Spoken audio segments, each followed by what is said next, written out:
everybody, welcome to a new episode of OK Boomer the podcast. Please subscribe, comment, and share. This is Will. And this is Thomas. Just two old bald guys that like comic books. hitting the virtual spinner rack this week. Back to 1979 for ROM issue 1. Yep, you forgot Space Knight. Space Knight. ROM Space Knight issue 1. And Thomas was telling me all about how they did everything backwards. The toy came out first before the comic, and there was never a cartoon. I mean, it's one of those things. After you read a book like this, you go, well, where the hell did all this come from? And so I look it up, and yeah, dude, Marvel made all of this crap. The toy has nothing to do with the comic. Hey, Pocket Brothers, we want to run a comic book around your toy, since it's just this thing, and there's no story around it. Nothing. It's like, oh, here it is. It's shiny. It lights up. It makes noise. Go play with it. It's a robot. Well, away they went. That's it. Like I said, Parker Brothers, their first toy. It did make sounds. It did light up. I did in the little stuff I didn't do a whole lot of research, but I did a little bit. They said originally his eyes were supposed to be green, but the green LEDs were too expensive, so they changed them to red. Okay. Originally it was going to be called Cobalt, but they thought that was too complicated, so then they changed. It was going to be named after the computer language, so they changed it to ROM, which is still computer language, read-only memory. They threw it out. They made it as cheap as they could because it only has 5 points of articulation in the whole damn figure. Shoulders, thighs, and head. Yep, 5 points. Yeah, I mean that's it. But yeah, there's no story or anything other than he's a cybernetic knight, and Marvel, And the other thing too. Okay, this is a toy line comic. Let's go ahead and be honest. This is Marvel's going to write a comic book with a property that's not really their own. They're going to license it. They're going to slap dab in their universe, and they even put, I won't say their A team on it, but these are not throwaway creators. This is a good creative team on this book, and that's probably why the book lasted longer than the damn toy, because the book went 75 issues. At 4 annuals. And luckily, the book is not as expensive as the toy. Yeah, you can probably get the whole series for what a toy cost. Well, let's see. You said you saw one in the original box for almost $4,000 on eBay. Oh yeah. Bless you. I was talking about the cheaper ones, the $200 ones. Well, yeah, I'm not paying for a Marvel Legends size ROM. Yeah. Although that would be cool because then you could have them next to your Marvel Legends. But they're not worth, paying a couple of $100 for. Screw that. I would, in that case, I would just get sandpaper and other pieces and some Gorilla Glue and paint and just tear down one of the various suits of Iron Man armor and turn it into a ROM. Turn it into your own ROM. Yeah, screw that. But yeah, it was crazy. So the thing that kills me too is we talk about this. I mean, and you and I remember these toys fondly. I mean, ROM. The freaking the Shogun Warriors? Oh my God! I had Mazinga. Yeah, but I can't remember the one I had. I know I had one and my brother had one, and then I had it, but it is since long gone. My daughter would love to have it now. You remember the big 3 foot tall 3 foot tall Godzilla with the little tongue that come out and you could shoot his hands off? Oh yeah. A couple of my friends have bought those recently off of like flea markets and stuff. Yeah, They had to do like a lot of repair to them, but I got a couple of friends that have them, and one of my friends from my little private Geek Speak group of kids from like the area from when we were kids makes a lot. Well, they both make a lot of money. They both make good. I wouldn't say a lot of money. They're not sitting around with a Nancy Pelosi freezer full of like $30 Dove bars or something, but they both one's a computer guy that does everything in computers, and the other one owned his own insurance company, and then either sold it or did a merger with somebody else's, and they're so they do good. They do well for themselves, which I always like to see is good. But one of them isn't married yet, so he still has play around money. Yeah, unlimited funds for whatever he needs. Wants, yes. So he bought it's going to be Hot Toys. The three-headed flying dragon statue.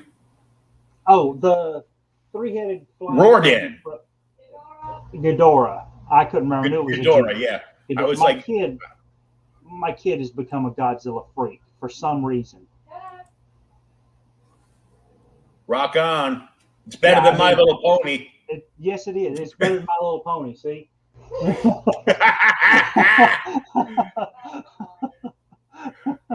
Oh, you're sleeping on the couch again tonight.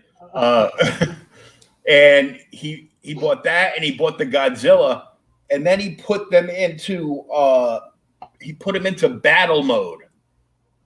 So they're wrapped around each other. Yeah. They're literally like the wingspan of these two statues, even in battle mode together, is like the size of a 50-inch TV screen. Holy crap. Well, that's how it looks to me, because everything looks bigger in the ad. Yeah. So yeah, it looks bigger in the ad. And it's crazy. And I don't think he'll get mad if I do this. I'm gonna steal this picture. Okay, I'm gonna steal this picture and I'm gonna share it on the stream. See this giant Ghidorah and Godzilla, huh? Oh, sweet. Jesus, dude, that thing's got to be 3 foot tall. At least. Well, look at the wings. One of the wings comes way up here. Yeah.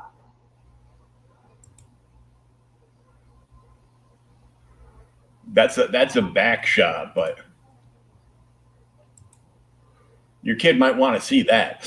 Yeah.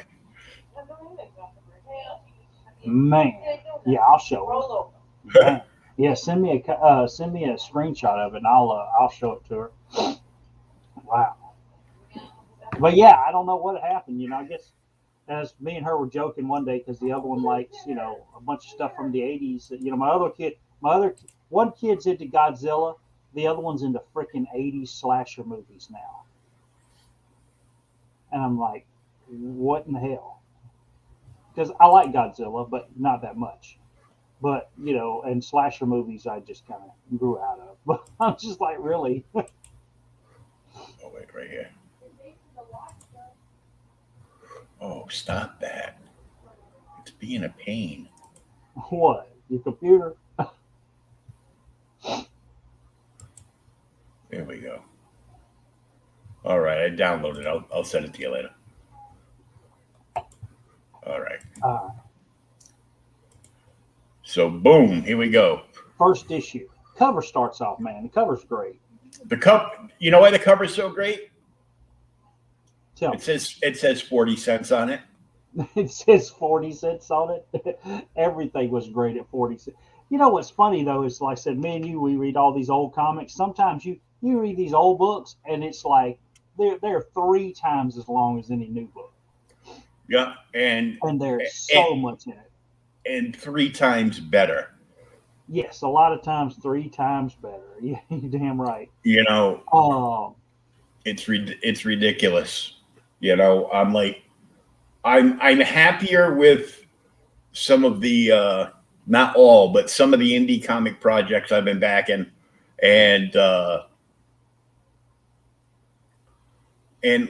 back issues I've been just snagging up. I'm like, it's like they keep raising the price of modern comics through the roof, and unless it's like a big key issue, if it's just like a regular issue, you paid $6 for the damn thing. You can't get 6 cents for it, on the backside. You're lucky to get like $1 for it. Yeah. That's why there's a lot of them going into the dollar boxes. Yeah, it's like a $6 rental, and then you get $1 deposit back at the end. But yeah, I mean, I did, like I said, me and you were talking about. I've been reading a lot of back issues myself, and I did pick up some new stuff. I'll name drop it. We'll name drop at the end, but. That I really liked. Kind of shocking. You may have to check them out too. But so ROM Space Knight #1. There it is, man. There's ROM. We did talk about this before the show. He looks a hell of a lot cooler in the comic book than he does as a toy. And did a hell of a lot of cooler stuff. Yeah. 9 out of 10 kids lost everything but the blaster. Because there was like the analyzer, which keep in mind, you'll see it as we go in. He had to use to be able to be heard by the humans so that they could understand him. And he used it once, and apparently it must have sent some shockwave through the planet, and then all of a sudden everybody could understand him without him using it again. Well, that's something. Hold on. I'm gonna bring up another thing while we're here. Uh-oh.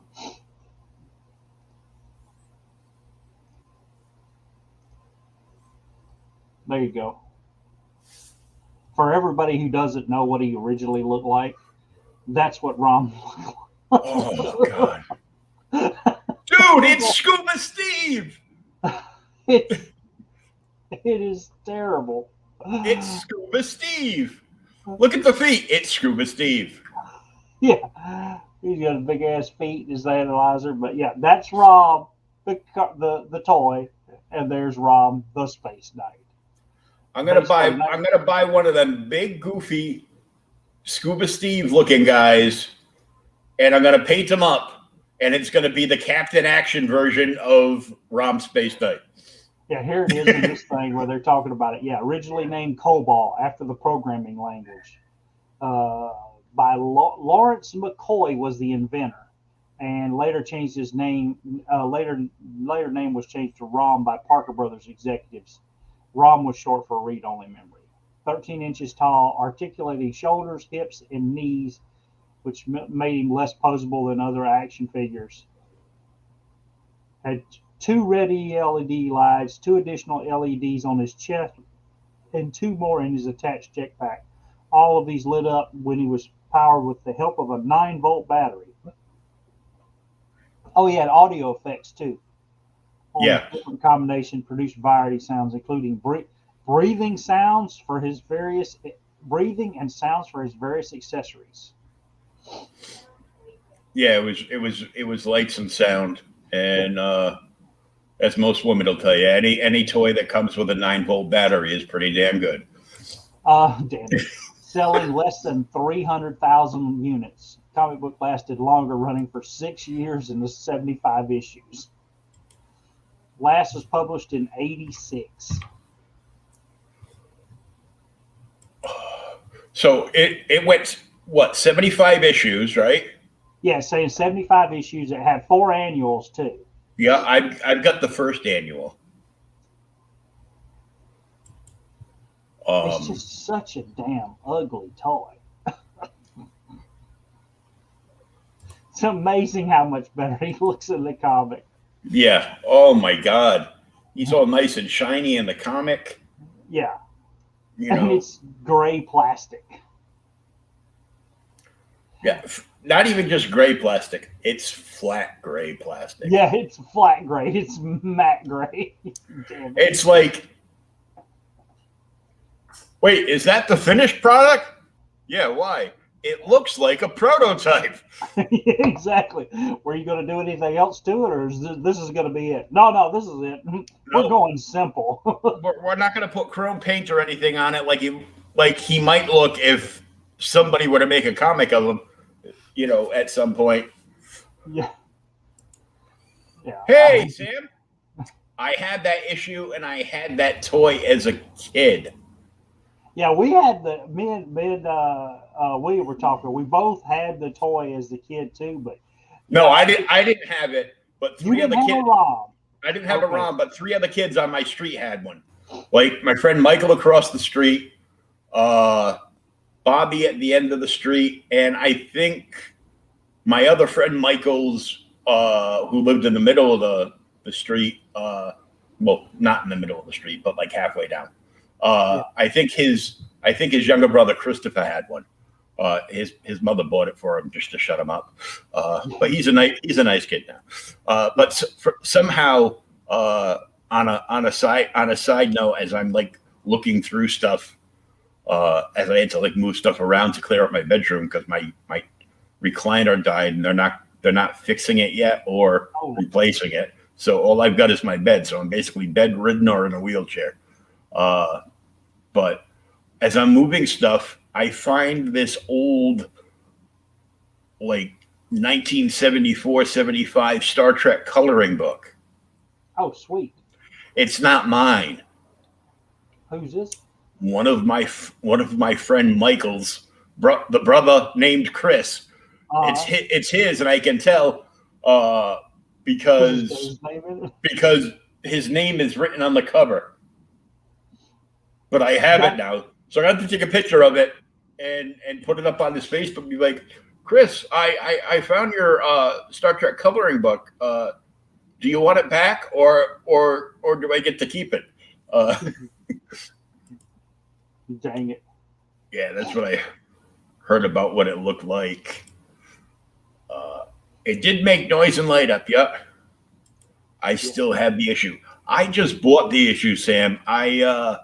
I scored 35 back issues of ROM, including a number 1 and a very fine plus, and either 2 or 3 was $3 because it was in, you know, it's in really, really good condition. And cool. all the rest were like $2 a piece. So it was like $35. What's funny is, listen, 25 years ago, I had most of this series. I went into Augusta Book Exchange in Augusta, Georgia. They were in the 25-cent box, all of them. And I bought them out of the 25-cent box. And I had them for years. And I read most of them. And at one point in, you know, weeding out my collection and trying to, you know, tamp it back before I finally gave up, I sold them. But yeah, don't let him fool you, Sam. He's always scoring deals like this. He bought the damn first appearance of Kang the Conqueror for $2 out of a thrift shop. It's got like a little tear down the bottom center of the cover. That's it. $2. What the hell? Look, I asked. She said if it didn't have a price on it, it was $2. I said okay. Yeah, well, I talked him down in an antique shop a couple of times because this guy bought this gentleman passed away and he had an extensive collection, and you know none of them were in none of the books were in like, good shape. They were, you could tell he bought everything like second. They were either all secondhand books or they were well loved. So, well loved books as a child, and even more were probably like flea market finds and stuff, when no bags, no boards, So this guy bought them all. This dealer bought them all. He bagged and boarded them all. He priced every single issue as if they were graded 10.0 gem mints, and then marked them down 75% off a cover price. What a scam! Dang it. But I did get a few of the Kirby Superpowers issues out of there. What else did I get? Oh, I got a bunch of original Novas out of there, but they're the UK editions. Oh, those are sweet. I got a full run of the Champions out of there, plus like a handful of extras that I have to sell or trade, and quite a few other things. I think I spent probably like $200 in like 2 weeks in there. It dropped like $100 a week for a couple of weeks. And then I was like, my knees were so bad, and I was, around 500 pounds. So even though I could walk, I couldn't walk very well, and I couldn't pull up the boxes like underneath to look. But there were like, all kinds of like Submariner issues. That old Avengers issue I showed you that I had. I got that in there for like $4 or something. Oh, cool. All right. Well, I'm gonna skip it. We've seen the cover. We'll go to the first page, which actually I was reading. The first page is actually like the actual interior Marvel in-house ad for the damn story. Only it says like ROM Space Knight at the bottom.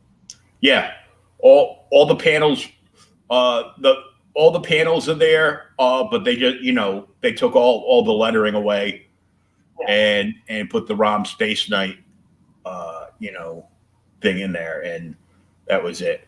So who do we have here? I know Jim Shooter was editor. Yeah, it is. I'll blow it up. It is. Bill Mantlo is the writer. Nice. Sal Buscema is the artist. Yeah. So, and it says Sal Buscema artist, so I'm going to go ahead and say he's probably the inker as well. Mm-hmm. Tom Orskowski is the letterer, and Bob Sharon is the colorist. And Joe Duffy was actually the editor for this book. And Jim Straight Shooter was the editor-in-chief. Yeah. So, yeah. And it's even got the Stan Lee across. Stan Lee tag. Stan Lee, the greatest of the Space Knights, ROM. But yeah, so Marvel, Bill Mantlo and Buscema come up with all of this and fleshed out this toy, which is just amazing. And and it starts off cool. I mean, there's a dang comet that you see it entering the Earth's atmosphere, and it crashes, and then out of the dang the crater comes ROM, which automatically tells you this dude is a badass. Yeah. This guy is strong. Yep. So, yeah, the crater glows a white hot with the Earth itself. And he comes out. And, I mean, it's kind of like, I'll say it's set up, but I mean, it's comic book. It's kind of set up like a movie. I mean, he just appears and, there's no real backstory. We're just dropped into it. You got to read it. Even these first few pages, when we go through it, here, what's cool is as you read the narration, he talks about, there's a car, but he doesn't know it's a car. And there's a being who's screaming at him, and then he's like, but, she attempts to get away, and he wonders, why, because she turns the wheel of the car when she sees ROM standing in the middle of the road, and he doesn't even know he's standing on the road. He just says he's standing on this rock. So she turns the car. And why does she look like Starfire from the Teen Titans? I don't know. Dang it. Was Starfire around in 79? Hold on. Yeah, No. she was. Was she? Maybe early Starfire. So she turns the car and she's going to go off the road, and Rom is like, oh, why doesn't this creature save itself? And then he says, he understands it can't. So his ass reaches out and grabs the car before it goes over the cliff and just sets it down. Yanks it back, yeah. Yeah, he yanks the damn car back and sets it on the ground. And then he goes around to see if the woman's okay. But she gets out. Now, I don't remember this that well in the story. And I've read these, like I said, they were a long, long time ago. But he brings the his ray, what does he call it here? This is the analyzer. It's not the gun. Yes, it's the analyzer. But he brings it from like hyperspace. Yeah. So basically, how Hal Jordan used to keep his lantern. Yeah. Is basically the same premise on, basic. Look at it this way. Pretend Rom has a white dwarf star pocket on him, and all this stuff like disappears into it. Like your wife's handbag, everything disappears into it. He's got a bag of holding. He's got a bag of holding, yeah. So this stuff just poof, and it's there, and it's like in a pocket dimension almost, and I guess he can only have one thing out at a time. So, he'll pull one thing out at a time to use. And the first thing to use is the analyzer. Of course, everybody thinks this is a death ray because it's the set. We're just coming out of the 60s here. The 70s weren't much better. So, we were scared of shit. And that's the thing. She's, he's got the analyzer out, and she actually screams. She thinks it's some kind of death ray or whatever, and he sprays her with it, and then he realizes she's just a human, or the creature of this planet, because he don't even know what she's called right now. And when he realizes, oh, she's not the enemy, we find out who they are later, what he's looking for. He just turns around and like walks the hell off, dude. He doesn't even stand around. I gotta go. Yeah. He takes off, rockets up into the night sky, rather. Yeah. Yeah. He just blasts right off. And, of course, she's looking for him. And he goes right into town. And, of course, everybody's going to be terrified because they just left the damn movie theater watching the creature from outer space here. So, yeah. So they're all terrified, and he just lands in the middle of town, and they're all, all the people like run up around him, and he can sense the evil of the creatures he's looking for, which we learn actually here. He's looking for they calls them the dire race, and he turns the analyzer on all these people and kind of waves it around, and everybody's like, oh, no, it's a death ray. And they start hauling ass. But the analyzer comes around and he realizes that there's two guys over there that are dire rays. And they know it too. They're like, oh, God, it's the energy analyzer. He won't harm them, but if he discovers that it's us, he'll kill us. Mm-hmm. So as soon as he finds out it's them, he puts the thing back in his pocket dimension and pulls out his actual his ray pistol. What's it called again? It actually has a name for it. Yeah. Appears in the other, blah, blah, blah. I read it. But yeah, so he pulls out his ray pistol and blasts the hell out of them. Mm-hmm. And it looks like the guys disintegrate. And of course, when they disintegrate, people are fainting and running, and oh my God, everybody flees in terror. Yeah. And what's terrible is we discover, reading the story here and on the next page, these dire rays, because here's the lady from the car. She just comes up, the neutralizer. There it is. There we go. I couldn't see it, man. And you read it and then you forget it. It's hell getting old. Uh, the lady shows up and Rom is there. He's not really talking to her yet. But she says, why did you kill these people? I've known them my whole life. So, the dire wraiths have been on Earth for quite some time. Yeah, she's went to school with them. She's grown up with these guys, went to school with them. She knows all of them. Look at this guy. He must have cracked open his issue. Brandy Clark, I believe is her name. It is. Yeah. Show off. Damn writers. So Brandy's like, hey, I went to school with these people. Where are they? They weren't monsters. And now she's terrified of him again. She's like, don't touch me and everything else. And of course, the sheriff, this little podunk sheriff, calls. He's trying to call the governor to talk to him. And of course, he's telling the governor there's a damn space alien in the middle of town. That's the mayor. Yeah. Is it the mayor? Okay, so the mayor's the mayor. calling. It's not the sheriff is one of the dire wraiths, as we find out later. Okay. And Sam says, no, I haven't opened the box.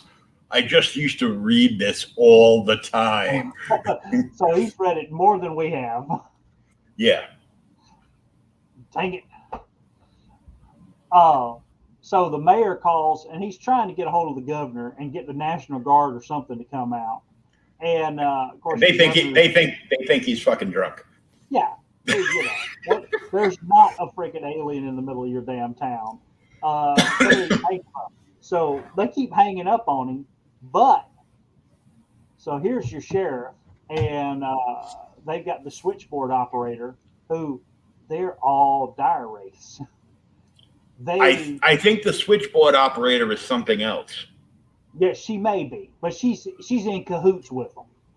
Yeah, they're rolling it together. There's a couple of goons and the sheriff, and she gets through to another of the dire wraiths, who apparently is a general at the Pentagon. Yeah, so in Washington, General Andrews, the red phone. I love how General Andrews picks it up. He said, "Hey, no need to identify yourself. Only one of us has this red line." I'm like, really? I'm like, no, Batman and Commissioner Gordon have that. And I thought the red line was to pick up to call the president. That's what it is in all the movies. But yeah, here we go. What's funny is that the dire wraith would know there is no hope for Earth military weapons of the age to affect a Galadonian Space Knight. It's like they are just panicking. Yeah. Well, and that's the whole thing is, so they call the general and they're like, okay, he's gonna send in some military, but hidden amongst the military are going to actually be some more dire wraiths, and they're going to have dire wraith weapons. So it's like they're going to kill him, but they're kind of trying to do it so that the Earth people think they did it. The way I got it. So after they make the agreement there, the general sends the people out. And of course, our story flashes back to Brandy here and Rom, who now has put up his neutralizer and pulled out the translator. Yeah. And once he pulls it out, now he can speak to everybody. So now him and her start having the first conversation where he tells her that he is on Earth looking for the dire race, that they're a great evil, and he has to kill them. And she, of course, she doesn't understand. So he's like, listen, woman of Earth, he'll do that all the time when women don't understand. Like, listen, woman. So he says, listen, woman of Earth, and I'm going to tell you so you understand it all. And now we get the legend of the Space Knights. There was a movie around 79 that I think may have borrowed from a lot. Something called like Battlestar Galactica. But yeah, except instead of the dire wraiths, it was the Cylons, and yeah. And then you got your space convoy. So yeah, here's as Quentin was saying, here are the the Galadorians look just like us, normal people, and they are heading through space, and they are at the height of their evolution. Super peaceful people. They're bringing technology, laws, culture, everything to all the civilizations that they encounter in outer space. And then they get to this black area, the dark nebula, and they don't know what's in there. So like, it's the dark nebula. We're going to go into the dark nebula, and try and bring peace and understanding to the people that live in the dark nebula.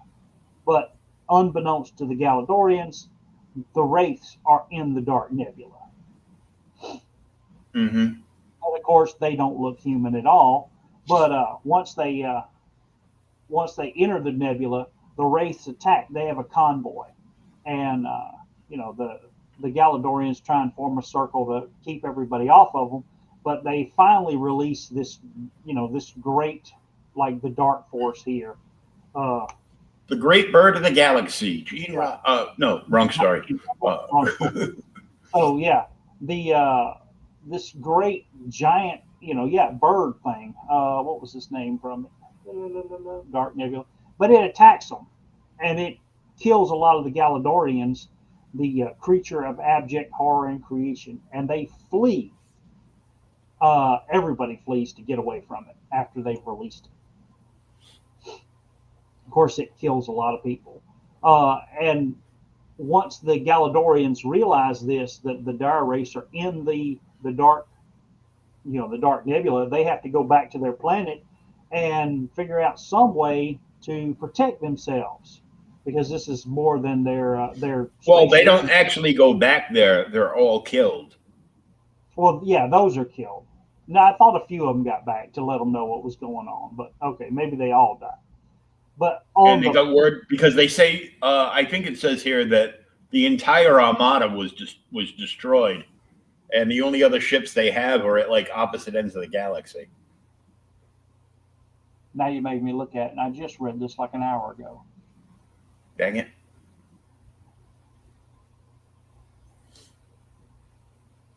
Yeah, so yeah, right there. Destroyed the entire armada? Yeah. Yeah, there it is. So everybody did die, but they got the news. So I guess it was radio signals or something. And then the king, emperor, whatever you want to call it, the leader of the Galadorians, they make a decision amongst themselves, and then they actually call for volunteers to undergo a procedure to protect the planet from the coming evil. And of course, the very first person to volunteer and throw his hand up is our buddy there, ROM. I offer myself to save Galador. Loses all that long, wavy hair and yeah, all that's gone, buddy. Yeah, all that's gone. But since he was the first one, he's the one that got to be the silver one. Everybody else is black. So see, yeah, I see that.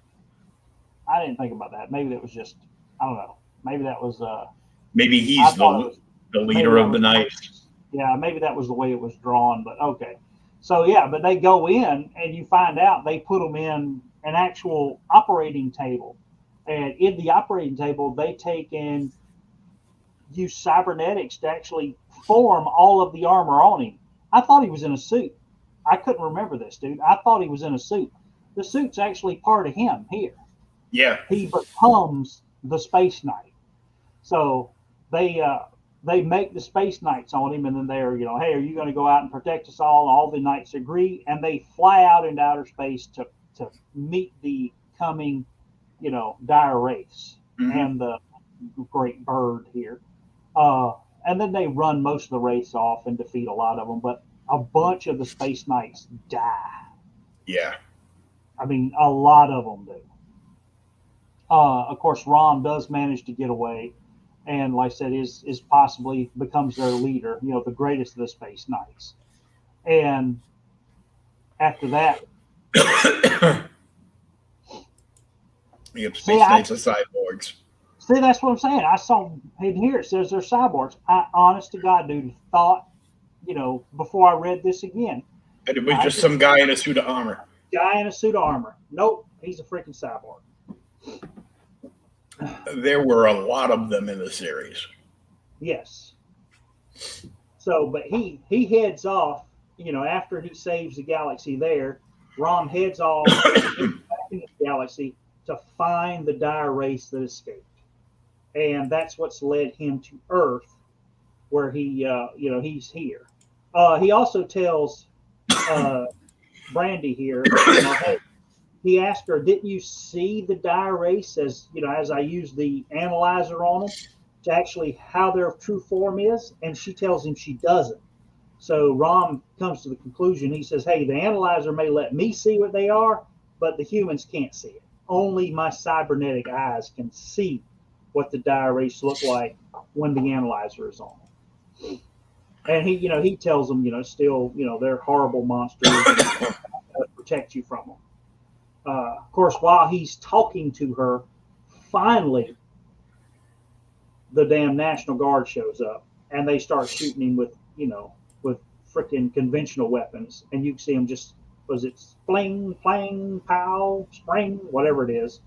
And the bullets are just bouncing off his armor. And he turns around. It's like, oh, Earth woman, go away, hide, the army is here, and, I don't want you to get hurt. Of course, when he turns around, he uses his energy analyzer. And when he does, he sees that they are some dire wraiths among them. And he even tells her, the only way they could have found me this quickly is if the dire wraiths were working with the humans. Once he does that, he's like, oh, there are some dire wraiths. Of course, they think he's using the ray gun on them again, and they just unleash, tanks and everything are shooting at him. And he's shooting all of this crap off. And he's just throwing tanks around, destroying crap. The guy even burns him with a damn flamethrower. I'm like, dude, he just fell from outer space. The damn fire is not going to do a whole lot from him. Mm-hmm. William, who has read this a lot more than we have, says that the neutralizer actually banishes the wraiths to hell. Oh, cool. So it's kind of like Superman's, send them to the Phantom Zone thing. Just puts them out. But it leaves their body. Or leaves the remains of their body, whatever's left. So when ROM blows that off, he's still, tearing stuff up. And guy unloads a 50 cal on him. And he just walks it off. But finally is somebody... has this little, you see it's different. It's not a normal gun, this little purple gun. And he shoots ROM with it, and ROM realizes the wraiths have some of their own weapons. But it doesn't kill him. And he turns around and actually blows the wraiths away. But when he does, everybody, the guard, the general, and everybody turns on him even more. Hold on, more ROM knowledge from Sam. But it actually does have 3 settings. The second is purely destructive and lethal. The third setting is basically a commingling of both effects. Oh, okay. This is somebody who has read this series more than we have. So yeah, Brandy sees the freaking weapon after ROM fries those 2 guys and tries to go for it, but of course the other race that are there reach out to get it, and they're like, no, you can't have it. Because she wants to get it and actually show it to the general. She's like, hey, if they see this space weapon, they'll realize that the robot's true. Of course, when she gets there, he turns on them and frags them. They're gone, and then he flies off. So ROM leaves, just kind of gets the hell out of there.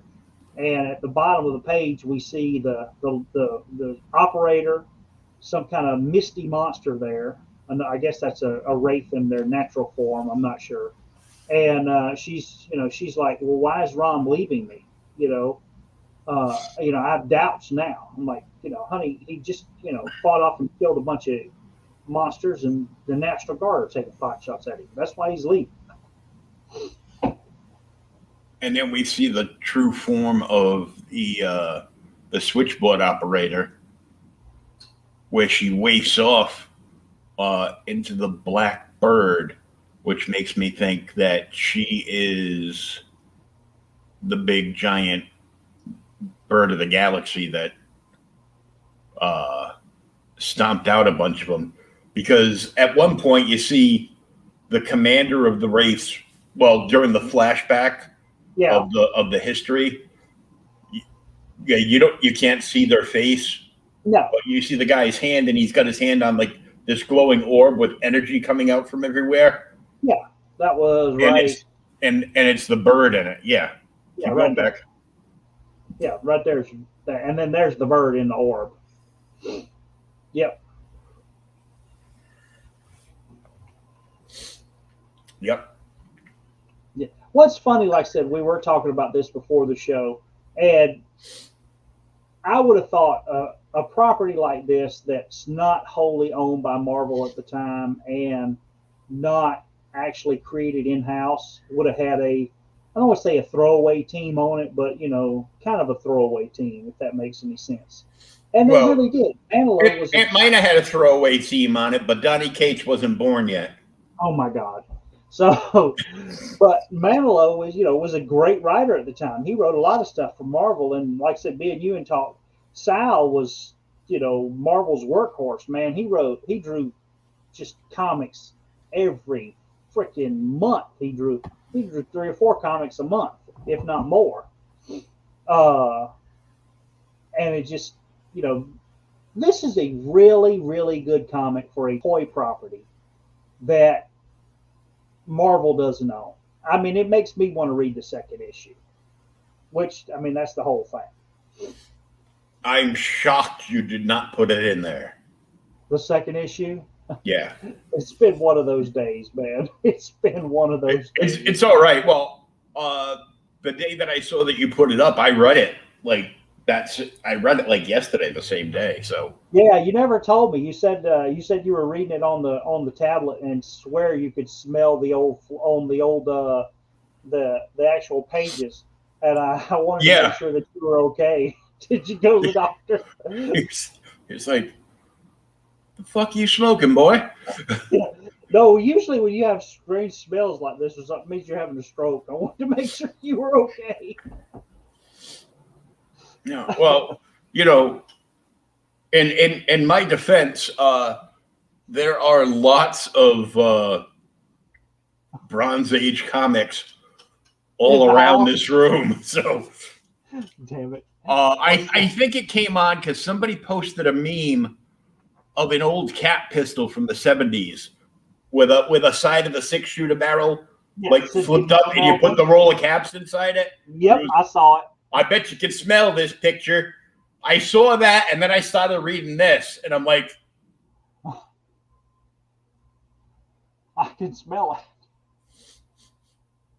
I can smell that, that Bronze Age newsprint funk. Yep. Dang it. Nothing like the smell of new comics on a Wednesday. But yeah, dude, this is a great comic. It surprised me how good it is. Yeah.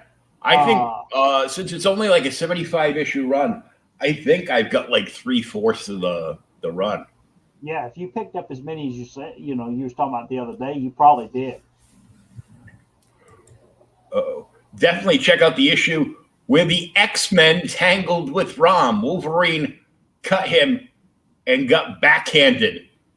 Colossus started struggling with ROM and got knocked around, and then Kitty Pryde fucked ROM up. What issue is that? You got Google, motherfucker. Hey, look, we got, I got Google right there. Google. Well, yeah, we got ROM Google right here because Sam Quinton don't forget nothing. Yeah. I thought there was one where he fought the Hulk too, wasn't it? There might have been probably like this is probably like about the halfway point of the series when readership started going down a little bit, and they needed to pull people back and go, okay, what are we gonna do for the next issue? I mean, we're running out of X-Men. Okay. X-Men are running high. X-Men.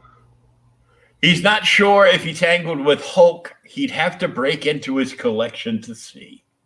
Dang it. I know Hulk fought so many people in the 70s. It was crazy. Oh, yeah. But yeah, don't forget in the 70s, Batman beat him up in that oh, shut up. In that Treasury edition. Oh, hush. We don't talk about that. Strongest one there is, my ass. Damn it. But all right, so now we were talking about it before the show. I think, this was such a good book. It is definitely different than a toy. I think we just need to keep it going and do like G.I. Joe #1 next week, dude. All right. Yeah, I mean G.I. Joe #1. I know I think isn't it Hannah and Trimp? I don't know. I think. I can't remember. I've got like a #1 and #2 around here somewhere. #1's worth a small fortune now. No, not in the condition mine is. Oh, okay. Well, you can't tear this shit up. You got to take care of it. Well, nowadays, if it's not in, better than perfect condition, nobody wants it. Well, it's like, if I get it cleaned and pressed, are you going to guarantee me that it's going to be a 9.8 so I can get it graded and make 10 times the amount of money I'm about to pay you for it? No. Good show, guys. I'm going to get back to work on some comic shipments. You need my address? Very good, sir. I'll hook you up. He's got some good stuff. Sam wanted to grow up and become Rom. Instead, he just became a writer and designer of RPGs and now comic books. And if Rom is a free property now, hey, when's that ROM RPG coming? Okay, boomers. Yeah, whatever. Get off my lawn. Dang it. I don't know if it said. Oh, that wasn't William. That was Pops. Hi, Pops. Pops. I was talking earlier, or not earlier. I was reading earlier about the whole ROM thing, and they said in 2017 when IDW, I think it was, redid a ROM series. Yeah. And they did that figure. They actually had to reach out to Hasbro, who owns Parker Brothers now, and get the rights to it. So I guess it's not in public domain. Because if they had to still go out. It's not public domain. Hasbro owns the toy licensing. And yep. IDW did that thing where they brought all of our childhood toys to life and put them into like these big, long comics. They relaunched. I had a launch party to do. How you guys doing? We're doing okay. Just finished doing ROM #1. IDW used, I think, G.I. Joe, the Visionaries, Transformers, ROM, the Micronauts, like all these toy properties like together, and then they did like this war thing that was kind of a little disappointing. And what do we got here? That's the ROM from the 2017 IDW ROM. Why does it say Cobra? Is he an agent of Cobra? Well, at least he's silver. You got to be insane to pay $150 for a 6-inch figure. Yeah, and see there's the comic that went with it, Earthfall. Don't care. But yeah, so that's the ROM. Definitely more articulation on this ROM than was on the original. There's more articulation, but he doesn't do anything and he doesn't come with anything. Well, no, he's got the gun. He's got the neutralizer. He's got the neutralizer with him. He's got the neutralizer. Doesn't light up. Doesn't make noise. And even though he has the articulation, they changed his boots and everything. Because if you look, oh yeah, they changed the entire design. Yeah, yeah. Well, I mean, the head, the body is pretty close. The arms are even okay, but the boots and the legs, no, they don't look anything like the comic.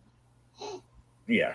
They just like, yeah, just design something, throw it together with whatever parts you got lying around, spray paint them silver, and call it a day. But yeah, $149. That's all I got to say about that. Yeah. Yeah, there's another one, $175 on that one. Nope. Good God. What this is this is all the dealers, or as I call them, the scumbag dealers, that run and buy, have like 1 million kids working for them the week of San Diego, and they send them. Each one's got like a mission from God and a company credit card to run and buy up as much of the exclusives as they're allowed to buy at any given time at any given booth. They take them all back to their booth. They mark half of them up and put them on the floor with. No, they can't do that. They're not allowed to sell them to resell an exclusive from another booth on the floor. But they take them, like they've already got the pictures and everything. So as soon as they get the pieces back, they launch them with how many they have on their eBay store. Well, see, I tried to look up, because one of the things I was interested in when I was looking it up is why, did they do any other figures other than ROM? And I did not see any other figures from release besides the original ROM. Here's that one this one's from the France. A ton of money. He's still in the packaging and everything. Oh, this is the French version of ROM. Le ROM. Yeah, Le ROM. Damn it. So yeah, they did a dire race for the 2017. The G.I. Joe Hasbro IDW ROM. And then here's another one, says it's functional, but this is a completely different box. So I wonder how many boxes they went through. Oh, this is just the damn box. You ain't get a toy. You get a box for $500 that looks like a damn rat chewed on the bottom of it. Man, I already had that with my ex. Leave me alone. Oh my God, dude, this is never mind. That's kind of crazy. Yeah. It's gonna pop up on my feed that I wanted to buy. Oh, here's a leg. You can buy a leg for $50. There's that broke one for 125, and then there's your original ROM. Nah, I'm good. Oh yeah, I looked at this earlier when we were looking up. Dude, it's like all jacked up, but crazy. I didn't know they were this expensive. That would be something that, like, if I came across it, like, at the flea market down the street. And it was $20 you then, buy. Yeah. Yeah. But. Well, I mean, even if it was 50 or $75, I might consider it. If it was complete, if it had like at least the neutralizer and it was complete, even if it didn't work, I'm sure it's not going to work. But it's something you put up on the freaking, on the mantle just to say, look, there's a ROM.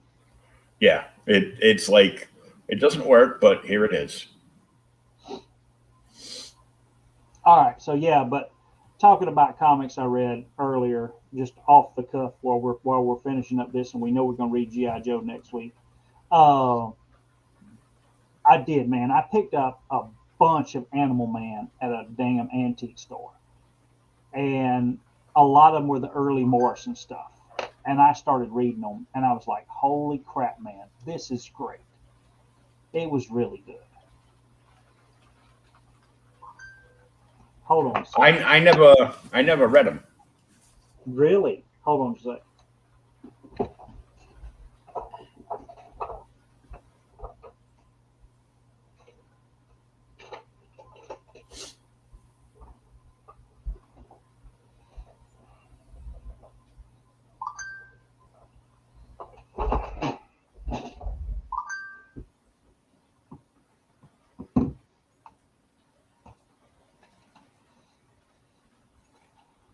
What do you got? Work bugging on you? Yeah, let me give him a call, man. Okay. Well, then, we'll see everybody back next week. All right, man. Talk to you then.